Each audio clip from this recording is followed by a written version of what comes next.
அஸ்ஸலாமு அலைக்கும். இன்றைக்கி வந்து வீட்டிலேயே ஓமம் பிஸ்கெட்டு கிட்ஸுக்கு நம்ம சூப்பராக ரெடி பண்ணி கொடுக்கலாம். அதோட மெஷர்மெண்ட் எல்லாமே நான் ஸ்க்ரீனில் கொடுத்துருக்கேன்.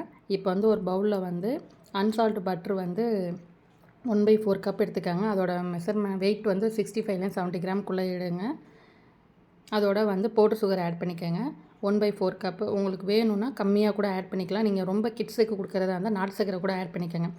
இப்போ வந்து நம்மளுக்கு பட்டரும் சுகரும் நல்லா மிக்ஸ் ஆகணும். நல்லா மிக்ஸ் ஆனதுக்கப்புறம் அதோட வந்து ஒரு பவுலில் வந்து 1 கப் வந்து மைதா ஆட் பண்ணிக்கோங்க. நீங்கள் கோதுமை மாவு கூட வேணாலும் ஆட் பண்ணிக்கலாம். அதோட ஒரு பிஞ்ச் சால்ட்டு, ஒரு பிஞ்ச் வந்து பேக்கிங் பவுடர் ஆட் பண்ணிக்கோங்க. உங்கள் கிட்ஸுக்கு வேணான்னு சொன்னால் நீங்கள் பேக்கிங் பவுடர் பண்ணிக்கலாம். ஏன்னா பேக்கிங் பவுடர் ஆட் பண்ணாலும் கொஞ்சம் சாஃப்ட்டாக இருக்கும், இல்லாட்டி ஹார்டாக இருக்கும். அதனால தான் நம்ம பேக்கிங் பவுடர் ஆட் பண்ணிக்கிறோம். நீங்கள் கொஞ்சமாக ஒரு பிஞ்ச் ஆட் பண்ணிக்கோங்க. இப்போ எல்லாமே நல்லா சலிச்சிட்டு இதோட வந்து நீங்கள் 1 டீஸ்பூன் ஜீரா, 1 டீஸ்பூன் வந்து ஓமம் கூட ஆட் பண்ணிக்கலாம். உங்கள் கிட்ஸுக்கு எது பிடிக்குமோ அதை மட்டும் வேணாலும் நீங்கள் ஆட் பண்ணிக்கோங்க.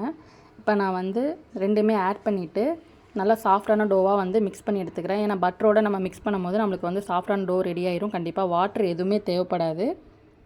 இப்போ வந்து நம்ம டோ வந்து நல்லா சாஃப்டாக பிணைஞ்சு எடுத்துக்கலாம். எடுத்துட்டு நீங்கள் ஒரு பட்டர் சீட் போட்டு கூட நீங்கள் வளர்த்து எடுத்துக்கோங்க. நான் வந்து கிச்சனோட கவுண்டர் டாப்லேயே வந்து லைட்டாக மாவு டஸ்ட் பண்ணிவிட்டு இப்போ வந்து நான் வந்து வளர்த்துக்கிறேன். ஓமம் பிஸ்கட்னாலே நம்மளுக்கு வந்து நீளமாக தான் இருக்கும். ஏன்னா இது கிட்ஸுக்கும் கொடுக்குறதுனால நான் நீளமாகவே வளர்த்துட்டு ஒரே ஷேப்லேயே வந்து எல்லாமே வந்து வளர்த்து எடுத்துக்கோங்க. இப்போ நம்ம வளர்த்தது எல்லாத்தையுமே வந்து ஒரு பட்டர் ஷீட்டு போட்டு எல்லாமே ஃபஸ்ட்டு டோ வந்து எல்லாமே வளர்த்து எடுத்து வச்சுருங்க.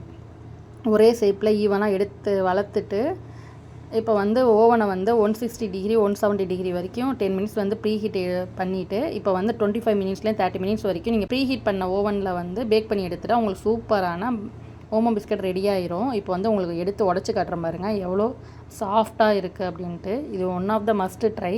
கிட்ஸுக்கு கண்டிப்பாக நீங்கள் ட்ரை பண்ணி பாருங்கள். ட்ரை பண்ணிவிட்டு உங்களுக்குமே பிஸ்கட் எப்படி வந்துச்சுங்கிறத கண்டிப்பாக எனக்கு வந்து ஷேர் பண்ணுங்கள், மெசேஜ் பண்ணுங்கள் மறந்துடாமல்.